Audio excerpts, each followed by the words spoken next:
जय हिंद मेरे दोस्तों, आप सभी का अपने रैंक पाथ में बहुत बहुत स्वागत है। तो मैं अमित सर आपको लेकर के आ चुका हूं एक बहुत महत्वपूर्ण सेशन के साथ में, जो कि हमारे लिए बहुत ज़रूरी है दोस्तों। साथियों, हम लोगों ने जो है एसएसजीडी तो क्लियर कर लिया, रिटेन हमारी क्वालिफाई कर लिया, नो प्रॉब्लम है, एक स्टेप हम लोग पार कर लिए। अब मेन स्टेप आती है मेरे दोस्तों डीबीपीएसटी को लेकर के, यानी हमें कितनी दौड़ करनी है, क्या क्या डॉक्यूमेंट लेकर जानी है, कितनी कितनी चीज़, सारी डिटेल में हर स्टेट को लेकर के आया हूँ दोस्तों। हर स्टेट में क्या क्या डिमांडें हैं, गर्ल्स को क्या होनी चाहिए, बॉयज को क्या होनी चाहिए, सारा चीज़ लेकर के आऊँ दोस्तों। तो इस वीडियो को प्लीज़ अगर थोड़ा सा लंबा हो जाएगा तो टेंशन मत लीजिएगा दोस्तों, क्योंकि मैं जब भी लेकर के आता हूँ, आप लोग जानते हो कि मैं जब भी लेकर के आता हूँ तो पूरा फुल डिटेल के साथ आता हूँ दोस्तों। इसलिए मैं छोटी छोटी बातों को नहीं कि अभी छोटा सा अभी बना दिए फिर छोटे से बाद में बनाएंगे, छोटे से ऐसा नहीं है दोस्तों। इसलिए मेरे दोस्त, मेरे साथियों, वीडियो लंबी होगी बट कोई बात नहीं, अपने स्टेट को देख लीजिएगा, इस वीडियो को पूरा देखने का प्रयास कीजिएगा, क्योंकि अगर एक गलती हमारी पूरा ज़िंदगी को बर्बाद कर सकती है दोस्तों, सारा मेहनत बर्बाद कर सकता है। इसलिए सभी साथियों से रिक्वेस्ट है कि पूरा वीडियो को देखना प्रयास कीजिएगा।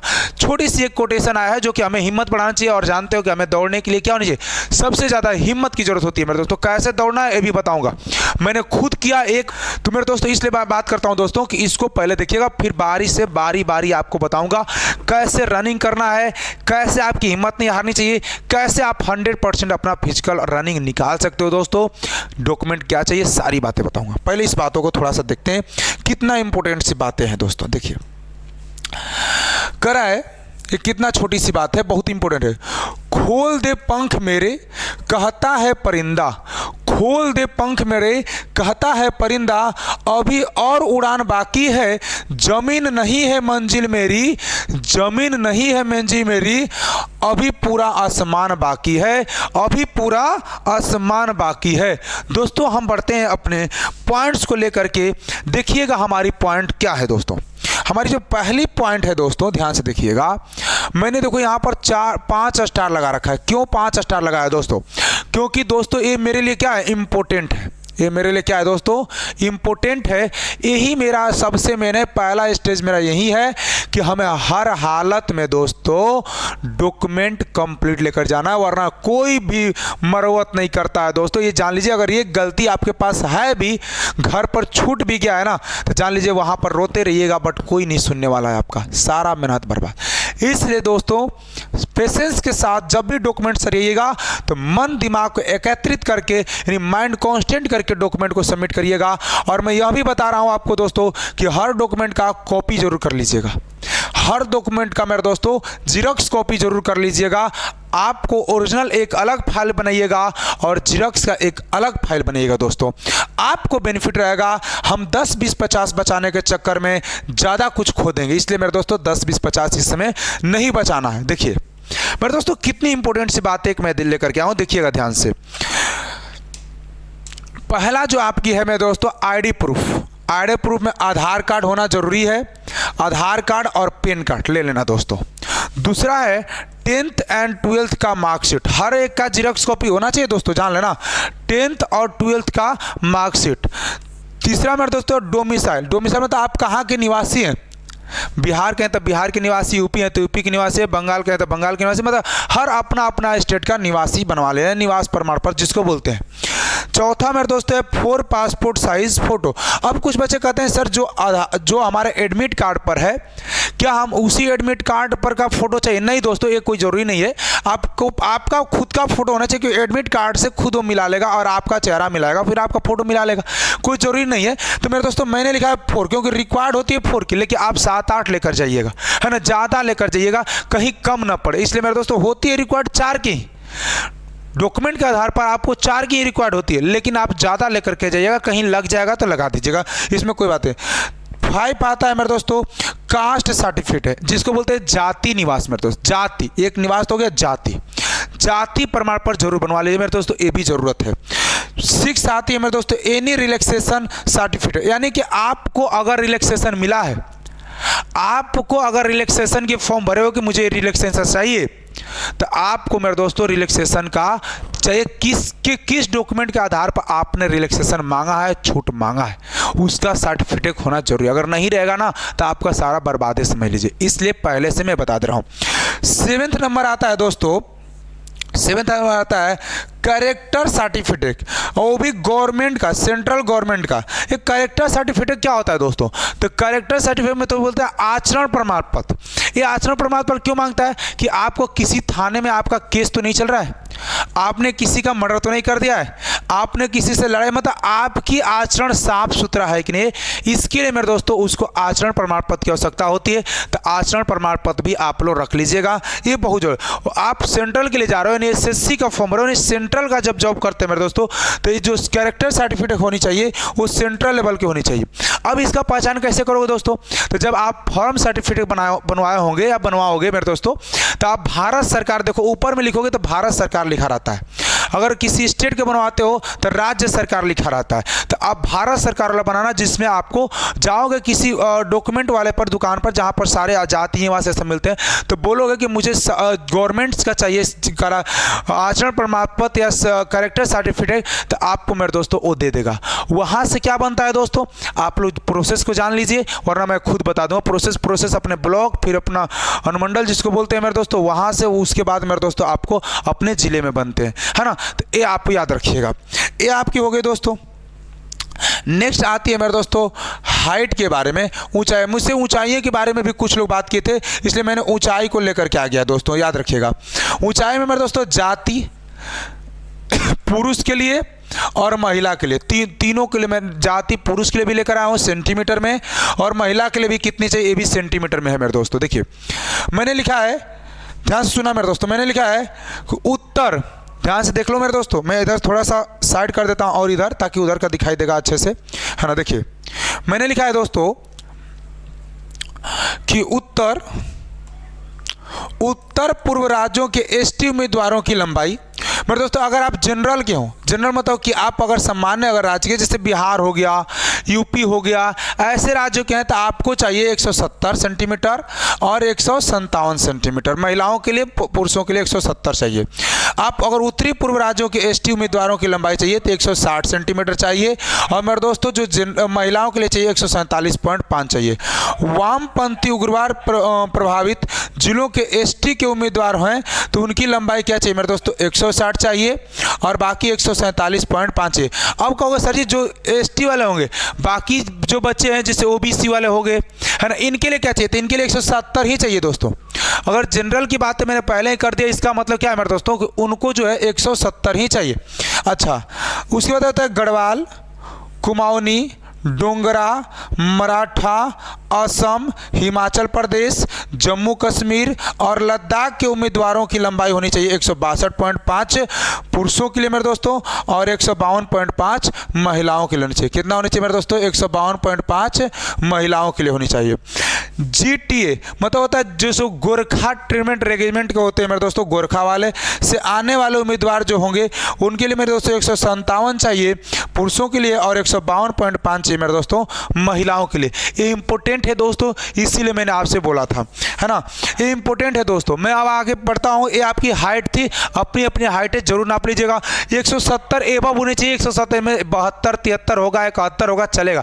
170 वाले मेरे दोस्तों, क्योंकि वो हमेशा जब हाइट नापी जाती है ऐसे करके मेरे दोस्तों, ऐसे होता है, ऐसे करके जब हाइट नापी जाती है तो समझ लो कि अगर 1 सेंटीमीटर कमी हो जाता है, इसलिए 71, 72 हो जाए तो ज़्यादा बेस्ट है। मतलब 70 से ऊपर है, 70 से कम नहीं। अभी मैं समझा कि मेरा 169 है, यानी 169 तो मैं वहाँ पर जाकर के ऐसे कर लूँगा। भाई ऐसे करने से थोड़े होता है, वहाँ पर ऐसे करेगा, यानी जो पैर होते हैं पैर के बीच में एक बार मारेगा, या फिर पेट में ऐसे कर देता है ना, पेट होता है ना, ऐसे ऐसे इसमें ठोक देगा, अपना भी झुक जाओगे, है ना, बस नाप देगा। इसे मेरे दोस्तों आप जो है पूरा स्ट्रेट खड़ा होइएगा ऐसे करके, है ना, पूरा स्ट्रेट खड़ा होइएगा। हर चीज़ आपका प्रॉपर होनी चाहिए, फिक्स होनी चाहिए, वो पैर, ये सब चीज़ें आपको फिजिकल में मालूम होना चाहिए। मैंने ऑलरेडी बता चुका है, एक आर्मी के बंदे से, यानी एक आर्मी के जो मेडिकल के साथ यानी डॉक्टरों के साथ रहते हैं, उनसे मैंने आपको बात कराई। जाइएगा अपना जो है मेरे दोस्तों डॉक्यूमेंट के साथ, मेरा उनका खुद का फोटो लगा होगा मेरे दोस्तों, जाकर वहाँ पर देख लीजिएगा आपको क्या क्या पैर में दिक्कत हो सकती है, क्या हाथ में देगा, कैसे अपना मेडिकल खुद बचा सकते हो, ये सारी बातें जानकारियाँ मैंने वीडियो में रखवा के आप जा करके जरूर देखना। एक बार जरूर देख कर जाना दोस्तों,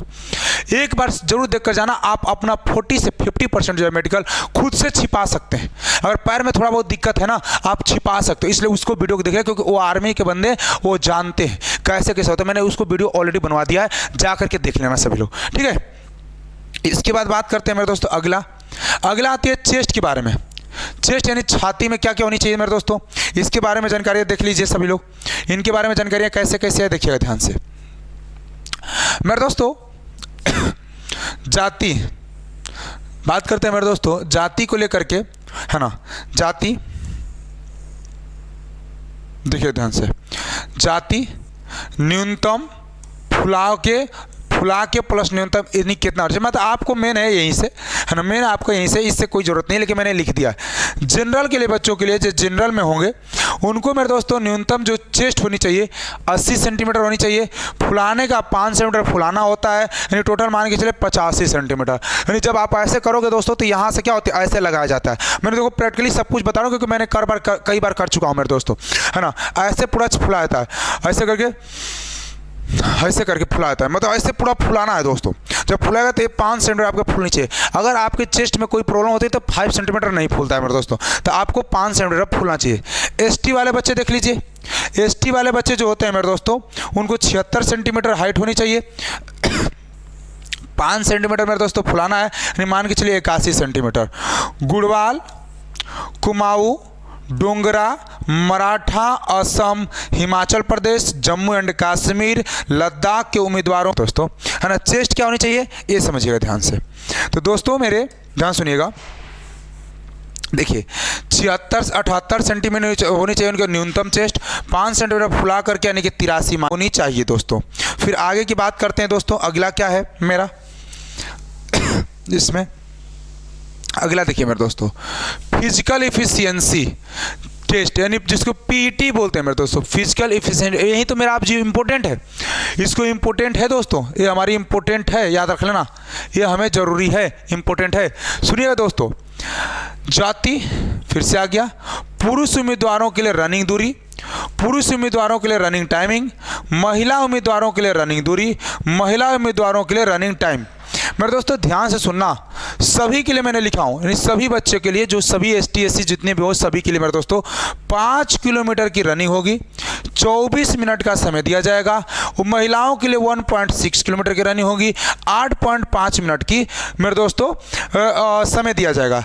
लद्दाख क्षेत्र के उम्मीदवारों के लिए 1.6 किलोमीटर की मेरे दोस्तों लड़कों के लिए रनिंग होगी, जिसको 6.5 मीटर में कंप्लीट करना होता है, और महिलाओं के लिए 800 मीटर की रनिंग होगी, जिसमें 4 मिनट में कंप्लीट करना होता है। अब मेरी बातों को थोड़ा गौर से सुनना दोस्तों, मेरी बातों को थोड़ा गौर से सुनिएगा। जब आप 5 किलोमीटर की रनिंग करिएगा, मैं बताता हूँ आपको कैसे करना है। जब आप 5 किलोमीटर की रनिंग करिएगा मेरे दोस्तों, तो जब स्टार्टिंग में आप दौड़ेंगे, अगर आप उतना काफ़ी नहीं रनिंग किए हुए हैं, जब आप स्टार्टिंग में दौड़ेंगे दोस्तों, तो आपको लगेगा कि अब हमसे नहीं होगा। जैसे 1 किलोमीटर की लपेट में आप रनिंग करके जाएंगे तो आपसे लगेगा कि मुझसे अब नहीं होगा, यानी आपके पैर भर जाएंगे, सांस लेने में प्रॉब्लम होने लगेगी, ऐसे लगेगा मेरे शरीर में कुछ जान ही नहीं, लगता है कि नहीं हो पाएगा। लेकिन मेरे दोस्तों हिम्मत मत हारिएगा, क्योंकि उसका कारण भी बता देता हूँ। आपकी बॉडी अभी क्या है, हीट नहीं हुई है मेरे दोस्तों। हम लोग की भी बॉडी क्या होती है, जब हीट होती है, मशीनें हीट होती हैं, पाचन शक्ति बनने लगती है, उतनी सांस से हमें घबराहट अब धीरे धीरे कम होने लगता है। तो मेरे दोस्तों वहाँ पर क्या होता है कि हम धीरे धीरे अपने आप को मेंटेन करने लगते हैं और अपना धीरे धीरे स्पीड बढ़ा लेते हैं। तो जब आपकी बॉडी जब तक से हीट नहीं हुई है, आप टेंशन में रुकिएगा मत दोस्तों। आप जब थक जाते हैं ना, तो मैं बताता हूँ आपको, थोड़ा स्लो हो जाइएगा, फिर उस पर धीरे धीरे कुछ दूर जाइएगा, फिर स्पीड कर लीजिएगा, है ना। मतलब कि आपको रुकना नहीं है, हिम्मत नहीं आना कि यार 5 किलोमीटर की दूरी है, मैं कैसे दौड़ूंगा, 1 किलोमीटर तो दौड़ नहीं पाया, 5 किलोमीटर कैसे दौड़ूंगा, ऐसा नहीं सोचना है दोस्तों। क्यों? क्योंकि अब देखो स्टार्टिंग में क्या होता है ना कि बच्चे जब छूटते हैं, जब गो बोलता है, जब बच्चे छूटते हैं तो तेजी से भागते हैं। तो मेरे दोस्तों जब तेजी से वो भागते हैं ना, तो ये जान लीजिए दोस्तों कि सभी बच्चे तेजी से भागते हैं। तो आपको उनके साथ ऐसा नहीं करना है। आपको 5 किलोमीटर की दूरी है, ऐसा नहीं कि 100 मीटर या 200 मीटर की दूरी है आप तुरंत भाग जाओ, नहीं दोस्तों। आपको 5 किलोमीटर की दूरी पेशेंस से, जो दौड़ रहा है दौड़ने दो, आप अपना जो है क्षमताएं बचा कर रखिए, आप अपनी क्षमताओं को यानी एफिशिएंसी को बचा कर रखिए। आप जो है लास्ट में उसका उपयोग करिए। आप पहले सबके साथ आराम से रनिंग कीजिए, नो प्रॉब्लम। मतलब अपनी क्षमताओं का ऐसा होनी चाहिए कि अगर मुझे 200 मीटर की दूरी को अगर खींचना होगा तेजी से, तो मैं खींच सकता हूँ।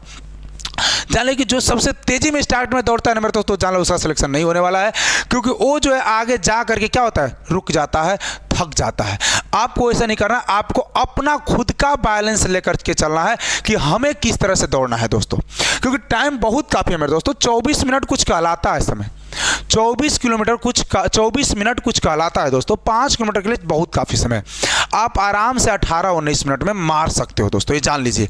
आपको प्रॉपर मैंने जैसे बताया रुकना नहीं है दोस्तों। आराम से जब जानिए कि थक गए ना, आप आराम से थोड़ा स्लो हो जाइए, फिर कुछ दूर तक उसी रफ्तार में चलते जाइए। जब लगे कि नहीं हमारा बॉडी रिलैक्स हो गया, क्योंकि आप दौड़ते समय ये भी फील किए होंगे दोस्तों, आप ग्राउंड पर जब दौड़ते हैं तो ये भी फील किए होंगे कि जैसे आप कभी तेज से दौड़ जाते हैं और जब थक जाते हैं रुक जाते हैं और कुछ ही सेकंड बाद फिर दौड़ने के लिए उतारू हो जाते हैं और फिर कुछ दूरी तक दौड़ पाते हैं। ऐसा क्यों? क्योंकि हमारे बॉडी जैसे रुकते हैं ना रिलैक्स में होते हैं। तो इससे अच्छा है कि हम रुक करके ना जो है अपने आप को थोड़ा स्लो हो करके थोड़ा रिलैक्स कर लेंगे। स्लो हो जाएंगे लेकिन रुकेंगे नहीं, स्लो हो जाएंगे, फिर उसी पर कुछ दूर रनिंग करेंगे, फिर अपना फिर से रफ्तार कर लेंगे दोस्तों। मतलब ये होनी चाहिए। और अपनी क्षमताओं लास्ट के लिए बचा कर रखिएगा। लास्ट में मैक्सिमम बच्चे मान के चलो कि 90% बच्चे झलमलाने लगते हैं, आप वहाँ पर अपनी जो है क्षमताएं दिखा सकते हैं। तो इस बात को याद रखिएगा, तभी जा करके क्लियर हो पाएगा रनिंग। रनिंग टफ नहीं है लेकिन बच्चे रुक जाते हैं। मैक्सिमम बच्चों को देखिएगा ना तो 1 किलोमीटर 2 किलोमीटर 2.5 किलोमीटर 3 किलोमीटर जाते हैं तो रुक जाते हैं। आपको रुकना नहीं, चलते रहना है, चलते रहना। क्यों? क्योंकि जब ये मैं सोचे कि वो जो बहुत तेज भागा है ना वो बहुत दूर जाएगा, नहीं दोस्तों, वो भी तो थकेगा। ऐसा थोड़े कि आप ही थक रहे हो, वो भी थकेगा, वो भी धीरे धीरे अपने रफ्तार कम करेगा और आप धीरे धीरे अपने रफ्तार को लेते रहिए। क्या दिक्कत है? आप उससे आगे जाएंगे। इस बातों को मेरा जो है एक बार जरूर आजमाइएगा दोस्तों। ऐसा मत सोचिए कि अमित सर ऐसे ही फालतू बोल दिए, हमें तो अपना ही दिमाग नहीं दोस्तों। मैंने आप अभी जा रहे हो, एक बार गए होंगे, 2 बार गए होंगे, मैंने कई बार निकाला है। ऑप्शनों की दौड़ में किया है, सीजीएल का दौड़, सॉरी सीडीएस की दौड़ मैंने किया है, वहां पर मैंने क्लियर किया है ना। तो आप आराम से कर सकते हो, नो प्रॉब्लम दोस्तों, है ना। तो ये आपकी हो गई। इसमें आप लोग सुन लिए, तो मैंने सारी बातें बता दी। आप लोग स्क्रीनशॉट ले लीजिएगा सारी चीज़ों को, है ना। स्क्रीनशॉट ले लीजिएगा सभी बच्चे, है ना। इसका भी स्क्रीनशॉट, इसका भी स्क्रीनशॉट ले लीजिएगा दोस्तों, है ना। इसका भी स्क्रीनशॉट मैं इधर दिखा देता हूँ कि नीचे कुछ है तो नहीं, नीचे कुछ भी नहीं है दोस्तों, है ना। तो आप इसका भी क्या करिएगा, स्क्रीनशॉट ले लीजिएगा, ठीक है दोस्तों।